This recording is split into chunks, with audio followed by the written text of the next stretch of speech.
Hello students, आज के हम इस वीडियो लेक्चर में एमए फाइनल का जो पेपर है फर्स्ट, उसके तहत वैदिक शिक्षा व्यवस्था पर अध्ययन करने का प्रयास करेंगे।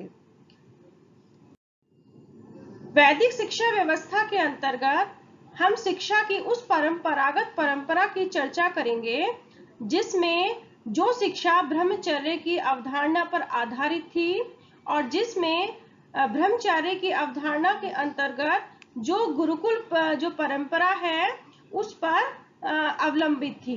साथ में ही हम वैदिक शिक्षा व्यवस्था के अंतर्गत गुरु शिष्य परंपरा पर, शिक्षा के कौन से केंद्र होते थे, शिक्षा के क्या क्या विषय थे, साथ में ही शिक्षा की अवधि कितनी होती थी, साथ में ही जो परीक्षा प्रणाली थी वो किस प्रकार की थी, इस पर अध्ययन करने का प्रयास करेंगे। तो हम बात करते हैं वैदिक शिक्षा का स्वरूप किस प्रकार का था।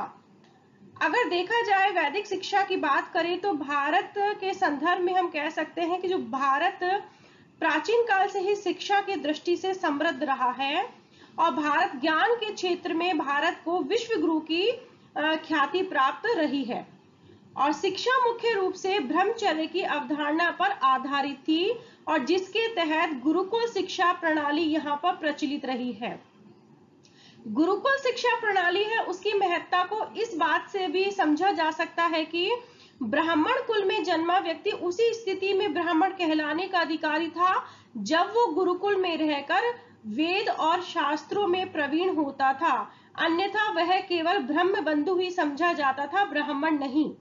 वैदिक काल में शिक्षा की महत्ता के विषय में जो बृहदारण्यक के उपनिषद है उसमें कहा गया है कि 3 लोक होते हैं, मनुष्य लोक, पितुलोक और देवलोक, और इन तीनों ही लोकों में देवलोक सबसे श्रेष्ठ होता है और लेकिन यह जो लोक है देवलोक, इसकी प्राप्ति शिक्षा के माध्यम से ही संभव है।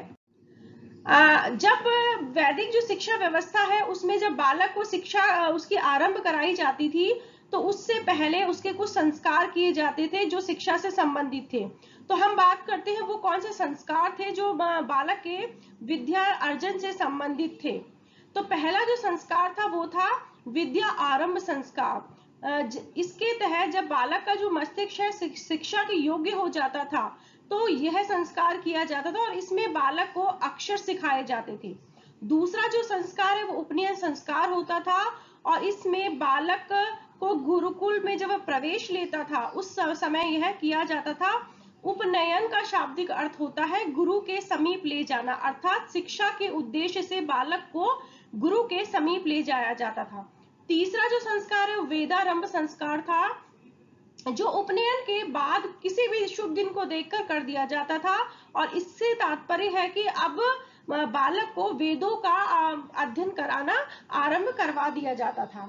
चौथा संस्कार केशांत था। इस केशांत अनिवार्य रूप से विद्यार्थी के शरीर और उसके व्यवहार से संबंधित था और इसको गोदान संस्कार भी कहते हैं क्योंकि इस अवसर पर आचार्य को गाय का दान दिया जाता था और नापित को उपहार दिए जाते थे और ये जो संस्कार है इसकी एक उम्र निश्चित थी और वो थी 16 साल की या 16 वर्ष की उम्र में यह संस्कार संपन्न होता था।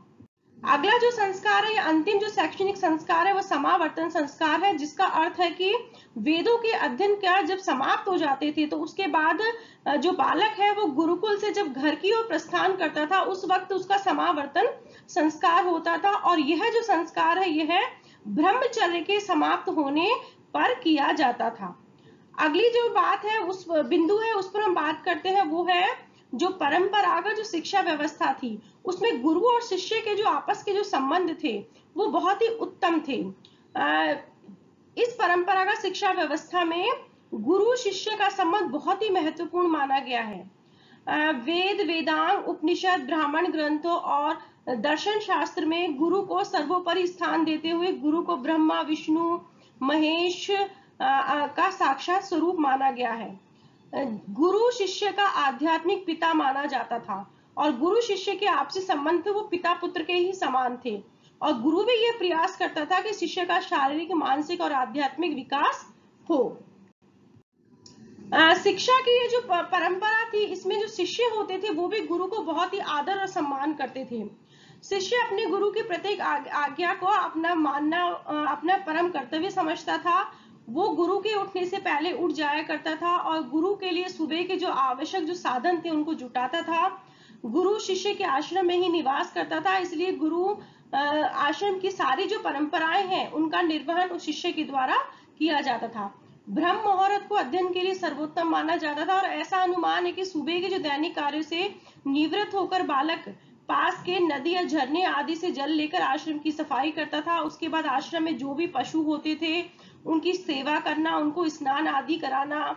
उसके बाद बच्चा 7 बजे के आसपास अपना अध्ययन आरंभ कर देता था और प्रातःकालीन शिक्षण जो सत्र होता था वो करीबन सुबह 7 बजे से 11 बजे तक चलता था।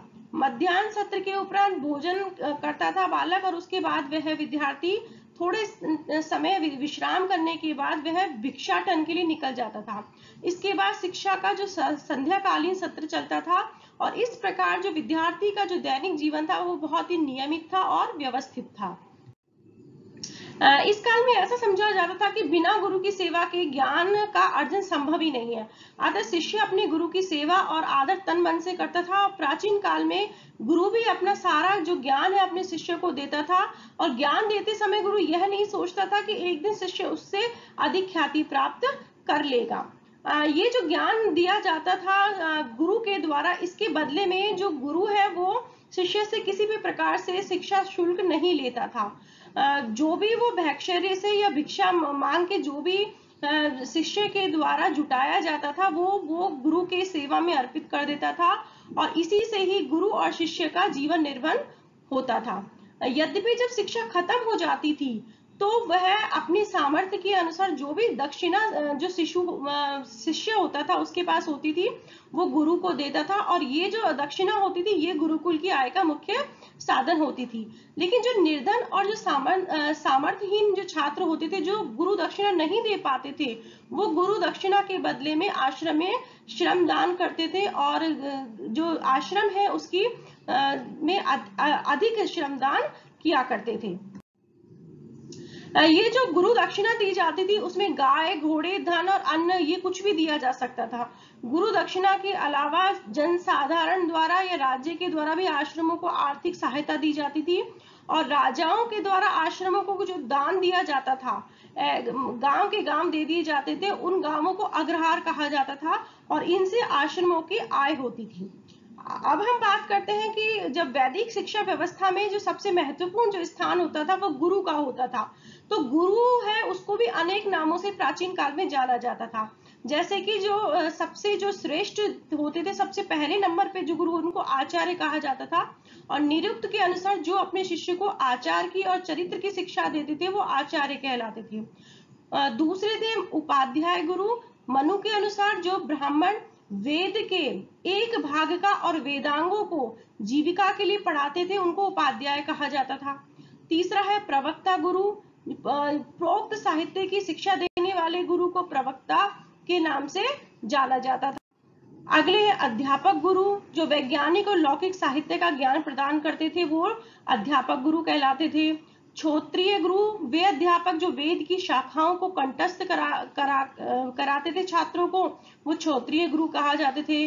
अगले जो श्रेणी है वो है गुरु की, जो गृहस्थ विद्वान शिक्षा प्रदान करता था और पिता को भी गुरु की श्रेणी में ही गृहीत किया जाता था। अगला है कुलपति। जो आचार्य 10,000 विद्यार्थियों को भोजन वस्त्र प्रदान करने और अध्ययन कराने में समर्थ होता था वह कुलपति कहलाता था। अगला है कुलगुरु। जो कुल विशेष के गुरुओं को कुलगुरु कहते थे। गुरु के साथ विद्यार्थी भी 2 प्रकार के होते थे। एक तो अपकरवाण जो विद्यार्थी कुछ समय शिक्षा ग्रहण करके समावर्तन के बाद गुरु दक्षिणा देकर चले जाते थे वो तो अपकरवाण विद्यार्थी कहलाते थे। और दूसरे जो शिष्य होते थे वो नैष्ठिक शिष्य होते थे। जो विद्यार्थी जीवन भर गुरु के आश्रम में रहकर शिक्षा प्राप्त करते थे, ऐसे जो शिष्य होते थे उनको नैष्ठिक शिष्य कहा जाता था। अब हम बात करते हैं कि वैदिक काल में शिक्षा के केंद्र कौन कौन से थे और शिक्षा के जो पाठ्यक्रम था वो किस प्रकार का था। तो प्राचीन काल में जो शिक्षा के जो मुख्य केंद्र थे वो सबसे पहले जो शिक्षा का केंद्र था वो परिवार हुआ करता था। परिवार के बाद गुरुकुल, अग्रहार, उपासरे, मठ, विहार, मंदिर आदि शिक्षा के मुख्य केंद्र थे। ये जो मंदिर है उसमें पंडितों के द्वारा, उपासकों में जैन आचार्य के द्वारा, मस्जिद और मकतबों में मुल्ला मौलवियों के द्वारा शिक्षा दी जाती थी। यद्यपि विद्यार्थियों को ये जो भी शिक्षा दी जा रही थी वो निःशुल्क दी जाती थी। प्राचीन काल में जो गांव है उनमें नैसाल, पोसाल, पाठशाला ये भी शिक्षा के केंद्र थे, जहां पर जो स्थानीय अध्यापक होते थे उनके द्वारा ग्रामीणों को शिक्षित किया जाता था। और ये जो है जो गांव में संचालित होते थे नैसाल, पोसाल, पाठशाला, ये स्थानीय जो जनता है उनके सहयोग से संचालित होती थी। अब साथ में ही जो परिवार थी वो शिक्षा का प्रमुख केंद्र होता था, और परिवार में जो पिता होता था वह अपने पुत्र को प्रारंभिक शिक्षा के साथ साथ घरेलू शिक्षा और व्यवसाय की शिक्षा देता था। गुरुकुल में जो आचार्य है वो उसको विद्या का अध्ययन कराता था, और इसके बदले में जो शिष्य होता था वो गुरु की सेवा करता था। जैन उपासनाओं में जैन साधुओं के द्वारा लिखित जो हस्तलिखित जो ग्रंथ है उन पर शिक्षा दी जाती थी, और ऐसे जो उपासने हैं उनका जो निर्माण है वो समृद्ध व्यक्तियों के द्वारा किया जाता था, जहां पर जैन जो साधु है वो रहकर शिष्य परंपरा को परिवर्तित करता था।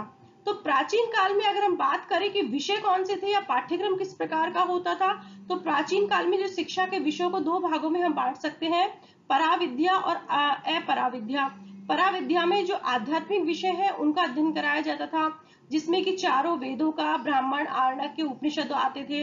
और अपराविद्या है उसमें लौकिक जगत से संबंधित जो विषय है, जैसे कि अंग शास्त्र हुआ, इतिहास हुआ, राजनीति, ज्योतिष, भूगर्भ विद्या, भौतिक शास्त्र आदि विषयों का अध्ययन कराया जाता था।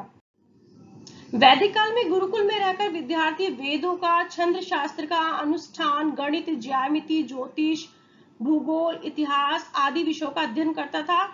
छांदोग्य जो उपनिषद है उसमें हमें कुछ और विषयों का भी उल्लेख मिलता है, जैसे कि वेद, इतिहास, पुराण, ब्रह्म विद्या, व्याकरण, गणित, कालक्रम, तर्कशास्त्र, नीति शास्त्र, ज्योतिष, सैन्य विज्ञान, सर्प विज्ञान और शकुन का ज्ञान, ये भी शिक्षा के मुख्य विषय बताए गए हैं। उत्तर वैदिक काल में आकर ध्यान और योग भी शिक्षा के अंग हो गए थे, और विद्यार्थियों को शारीरिक प्रशिक्षण प्रदान किया जाता था। संध्या के समय प्राणायाम के माध्यम से किस प्रकार से श्वास को नियंत्रित किया जाता है यह भी सिखाया जाता था। साथ में ही दंड प्रदान भी एक महत्वपूर्ण अनुष्ठान था, और यह जो दंड है वो आत्मरक्षा के लिए सिखाया जाता था। लेकिन जब देखते हैं सूत्र काल तक आते आते जो अध्ययन है उसमें व्याकरण जो विषय है वो उस पर बहुत ज्यादा अधिक महत्व दिया गया। और इस काल में जो पाणिनि ने जो अष्टाध्यायी लिखी है, या वात्स्यायन ने वार्तिक लिखी है, या पतंजलि ने जो महावास्य लिखा है उनकी रचना की गई थी। तो व्याकरण का जो ज्ञान है वो सूत्र काल तक आते आते बहुत ही महत्वपूर्ण हो गया था। अब हम बात करते हैं शिक्षा पद्धति की, और शिक्षा की अवधि कितनी होती थी। तो अगर हम शिक्षा की पद्धति की बात करें तो जो शिक्षा हम परंपरागत शिक्षा की बात कर रहे हैं, और उसमें जो शिक्षा का जो स्वरूप था वो लिखित नहीं था, बल्कि वह शिक्षा का कार्य मौखिक रूप से कराया जाता था। और इसका मुख्य कारण था कि कागज आदि जो लेखन सामग्री है उनका प्रचलन अभी नहीं हुआ था, और ये जो कागज और मुद्रण के अभाव में पुस्तकें भी दुर्लभ थी। वैसे भी प्राचीन काल में वही ज्ञान माना जाता था जो कि हमारे जीव पर होता था, अर्थात मौखिक शिक्षा को काफी महत्व था, और जो सारा जो ज्ञान है वो मौखिक रूप से ही विद्यार्थियों को दिया जाता था। गुरु के द्वारा जो भी मंत्र सिखाए जाते थे उनको जो छात्र होते थे वो ध्यानपूर्वक सुनते थे और उन्हें कंठस्थ करके चिंतन उनका करते रहते थे। शिक्षा पद्धति में श्रवण, मनन, निधि ध्यासन, स्वाध्याय आदि पर मुख्य रूप से बल दिया जाता था। इस काल में जो शिक्षा प्रणाली थी उसमें वाद विवाद मुख्य तरह, शिक्षा का जो तरीका था वो वाद विवाद था, शास्त्रार्थ था, प्रवचन था, व्याख्यान था, शंका का समाधान और प्रश्नोत्तरी आदि प्रमुख माध्यम थे या प्रकार थे कि इस तरह से शिक्षा बच्चों को या शिष्यों को दी जाती थी। यद्यपि इस काल में प्रत्येक गुरु की अपनी अपनी शिक्षण पद्धतियां प्रचलित थी। शूद्रों को रंगाई, कताई, बुनाई, छपाई आदि अनेक उद्योगों की शिक्षा वंश परंपरा के अनुसार मिलती थी। प्राचीन कालीन जो शिक्षा पद्धति है या वैदिक कालीन जो शिक्षा पद्धति है उसकी एक मुख्य विशेषता ये कि एक गुरु के पास 15 से 20 ही विद्यार्थी होते थे। अतः प्रत्येक विद्यार्थी की प्रगति पर पृथक पृथक रूप से ध्यान दिया जाता था। प्राचीन काल में उच्च जो कक्षाएं हैं उनमें जो बुद्धिमान छात्र होते थे उनकी सहायता अन्य बच्चों को कंट्रोल करने के लिए ली जाती थी और ऐसे छात्रों को मॉनिटर बना दिया जाता था। इस प्रकार कागज और मुद्रण कला के आविष्कार के अभाव में जो अध्यापन की जो प्रणाली थी वो इस वक्त सर्वोत्तम थी और सर्वमान्य थी और उसका जो स्वरूप था वो बहुत ही उत्तम था। अब हम बात करते हैं कि शिक्षा की अवधि कितनी होती थी। तो यह जो अवधि है वो पाठ्य के विषयों पर निर्भर करती थी। जैसे कि एक वेद के अध्ययन के लिए प्राय 12 वर्ष के समय की आवश्यकता होती थी। 2 वेदों के लिए 24 वर्ष, 3 और 4 वेदों के लिए क्रमशः 36 और 48 वर्ष का अध्ययन करना पड़ता था। ये जो है चारों वेदों का जो अध्ययन कर लेता था उसको आदित्य कहा जाता था। अधिकांश जो छात्र है वो 24 वर्ष की आयु में शिक्षा समाप्त करके गृहस्थ आश्रम में प्रवेश कर लेते थे और जो श्रावण मास की पूर्णिमा को प्रत्येक आश्रम में उपाकर्मण नाम का एक समारोह होता था, एक शिक्षा सत्र आरंभ हो जाता था और प्राय 6 महीने के बाद पौष माह की पूर्णिमा को उत्सर्जनम समारोह के साथ जो शैक्षणिक सत्र है वो समाप्त कर दिया जाता था। अब हम बात करते हैं परीक्षा प्रणाली की। प्राचीन काल में आधुनिक काल की तरह परीक्षा प्रणाली प्रचलित नहीं थी। इस काल में परीक्षा प्रणाली के स्थान पर आश्रमों में शास्त्रार्थ की प्रथा मुख्य रूप से प्रचलित थी। जो आचार्य थे अपने ही आश्रम के छात्रों को 2 भागों में बांटकर उनमें आपस में शास्त्रार्थ कराते थे और कभी-कभी तो 2 कुलों में जो 2 गुरुकुल होते थे उनके छात्रों के मध्य शास्त्रार्थ करवाया जाता था। प्रत्येक छात्र को हर समय शास्त्रार्थ के लिए तत्पर रहना पड़ता था, इसलिए वह सदैव ही अपने ज्ञान से को कर एक तरह से कंठस्थ करता रहता था या रिवीजन वो करता रहता था। अध्ययन की समाप्ति पर स्नातक को पंडितों की सभा में उपस्थित किया जाता था जहां उनसे कुछ प्रश्न पूछे जाते थे। इस प्रकार जो प्राचीन काल में आज की तरह ना तो परीक्षा प्रणाली थी, तो इसलिए उस टाइम पर ना तो कोई उपाधि दी जाती थी ना ही कोई परीक्षा पत्र ही या प्रमाण पत्र वितरित किए जाते थे और जो विद्यार्थी होता था वो भी उपाधि या पुरस्कारों के लोभ से नहीं बल्कि अपने ज्ञान की जो पिपासा है उसकी तृप्ति के लिए शिक्षा ग्रहण करता था और विद्यार्थी के ज्ञान की पिपासा और राष्ट्रीय परंपरा की रक्षा ही उस काल में शिक्षा का मुख्य उद्देश्य हुआ करती थी। तो इस प्रकार से वैदिक काल में जो शिक्षा है उसका जो स्वरूप था वह परंपरागत था, वो उत्तम शिक्षा व्यवस्था प्रचलित थी, ब्रह्मचर्य की जो प्रणाली है या अवधारणा है उस पर शिक्षा आधारित थी और जिसमें गुरुकुल जो प्रणाली है उसके तहत शिष्य को शिक्षा प्रदान की जाती थी और वेदों का अध्ययन मुख्य रूप से करवाया जाता था। इसमें जो इसका स्वरूप था शिक्षा का वो मौखिक था और यह प्रयास किया जाता था कि जो गुरु है वो अपने शिष्यों को जो भी ज्ञान प्रदान करे वो उसको कंठस्थ हो या उसको मौखिक रूप से वो पूरा ज्ञान अपने अंदर ग्रहण करने का प्रयास करे, उसका चिंतन करे। परीक्षा प्रणाली चूंकि आज की तरह नहीं थी इसलिए जो भी जो परीक्षा दी जाती थी वो शास्त्रार्थों के माध्यम से दी जाती थी।